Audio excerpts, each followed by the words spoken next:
The biggest lie you've been told when sourcing from China is to go big or go home. You are told to find a massive factory because they have the best quality products. The bigger the better, I guess, right? Wrong. To get your cost per item down, you have to raise your order quantities to the thousands and chase those mythical economies of scale. They call this scaling, I call it brand or business suicide. It's a trap that forces you to bet your entire budget on a single guess. And it's the reason most new brands, entrepreneurs, and small businesses fail. But what if the smartest new and small businesses are playing a different game entirely? They're using a sourcing strategy that feels like a cheat code, one that big guys can't compete with. It lets them move faster, protect their cash, and launch products with almost zero risk. The secret isn't finding giant factories in China, it's finding small ones. And in this video, I'm going to show you how to use this cheat code to turn the entire game in your favor. For a very long time, the unchallenged rule was go big. Businesses, especially startups and small ones, believed they had to find a factory that could produce thousands of units for a rock bottom price. On the surface, this sounds like a smart business, but for a new company, it's like betting your entire life savings on a single hand of poker, a reckless gamble you're almost guaranteed to lose. Here's the fatal flaw in that mindset. Asking a giant factory to make a small test run is like asking a skyscraper crew to build you a doghouse. They might do it, but your tiny project is an unknowing distraction. Their entire operation is engineered for massive volume. I mean, to even get their attention, you have to meet their minimum order quantity or MOQ. This means committing to 5,000, sometimes 10,000, maybe 20,000 units. For a new or small business, that's a terrifying leap of faith. You're forced to sink all your capital into one product you don't even know if people will buy. Now, do pay attention. Let's watch this disaster unfold.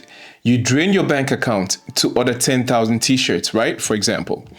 After waiting for months, the shipment finally arrives. Woohoo! Excitement kicks in.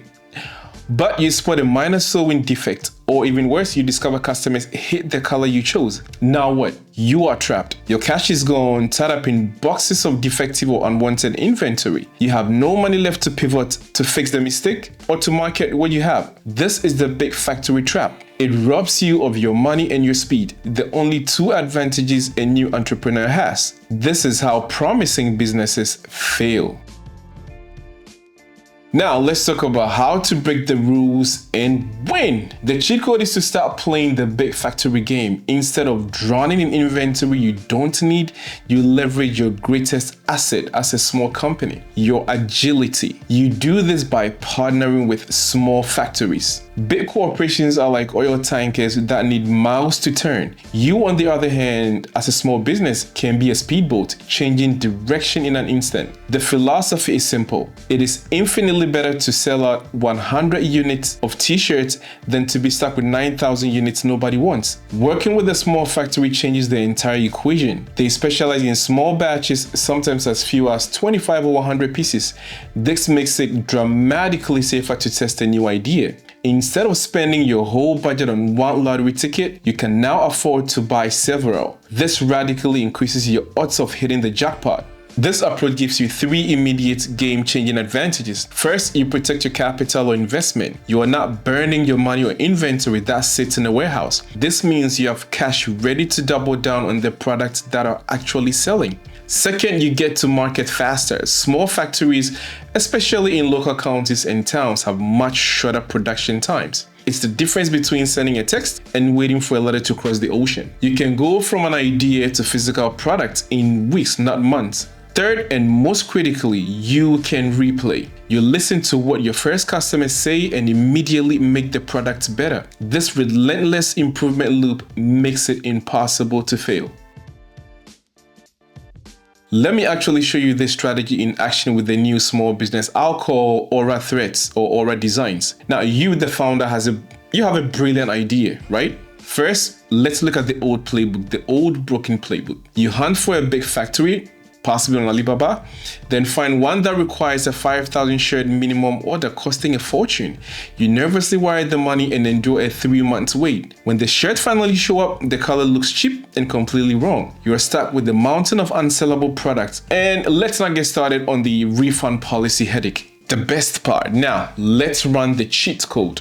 Instead of chasing big factories, the Aura Designs founder, right, which is you, search for a small batch manufacturer. You use the term like small batch apparel manufacturer or small cut and sew factory. You get in touch with the sourcing agent in China and small brand owners to get referrals. You then find a small factory that welcomes small orders with low minimum order quantities. You don't straight up order 5,000 shirts. Order just 100. The cost per shirt is slightly higher, of course, but the total cash spent is a tiny fraction of the alternative. You've just massively de-risked your business. This small order also eliminates storage headaches. The 100 shirts are ready in 3 weeks. Your small business launches the product and it sells out, let's say, in a month. During that time, you get priceless feedback from your first customers. People say, I love that design, but I wish the fabric was a bit softer. Or something like, this is amazing, but can you offer it in black? This feedback is pure gold. It's a treasure map handed to you by your customers, showing you exactly where the money is. Because now you have a real relationship with the small factory, you can act on this data instantly. Call up the factory owner and say, for the next batch, hey, let's use a premium softer cotton. Or let's run 100 in the original color and 100 in black. You are now perfecting the product based on real demand, not guesswork. This is how you win. After a few successful micro batches, now you have undeniable proof of a winning product. You know exact design, fabric, and colors that people are desperate to buy. Now and only now are you ready to scale. You can place a larger order of 500 or 1,000 units with your trusted sourcing agent or factory partner. They can also bring in a second small factory into the mix. You're building your business on a foundation of solid data, not a shaky hypothesis.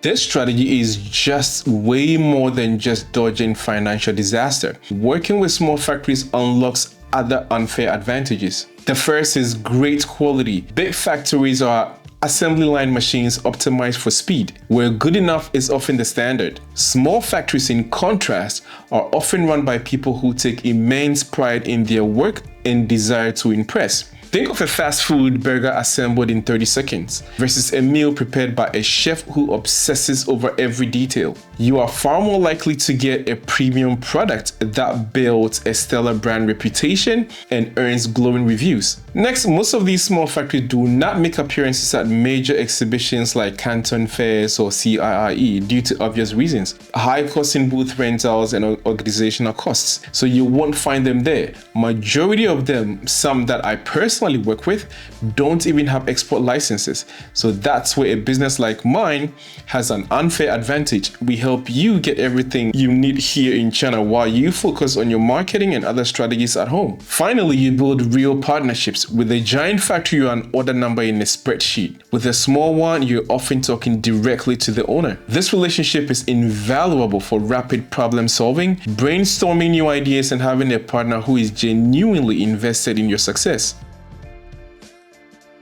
By now, I know what you might be thinking. It sounds too good to be true. So let's tackle the two biggest objections I always hear. The first will be, but doesn't the cost per item go up? Yes, sometimes it does, but you have to stop obsessing over the unit price and start thinking about total financial risk. Think of that slightly higher per item cost as an insurance policy. It's insurance that protects you from the catastrophic company-ending mistake of ordering 10,000 units that nobody wants. A slightly less profitable round of 100 shirts is a small problem. A failed order of 10,000 is a fatal one. Which would you rather have? The second worry I get, but what if my product sells out? Can a small factory keep up? This is a great question, but it's rooted in the old broken way of thinking. The goal is to start smart. It's like learning to drive in an empty parking lot before attempting to merge onto a 6-lane highway. Once you have a proven hit and need to produce thousands of units, you will have incredible options. Your small factory partner may be able to grow with you. If not, you can graduate to a larger factory with the proven product in hand. Even better, you can diversify across multiple small factories. This insulates separates you from risk and makes your supply chain even more agile. Let's be clear, the old rulebook for starting a brand is broken. It forces you into a high-stakes gamble that most entrepreneurs lose. The cheat code is to change the rules of the game. Don't try to beat big companies at their own game of volume. You will lose. Instead, you win by being faster, smarter, and more connected to your customers. This strategy, partnering with small factories, is your key. It minimizes your risk, protects your cash, and empowers you to test, learn, and build something people are truly passionate about. It transforms your business from a rigid, fragile structure into one that is resilient, adaptable, and built to last. So if this video was helpful, hit the like button and subscribe for more strategies on how to build your business the smart way. If you like this video, be sure to watch the next one.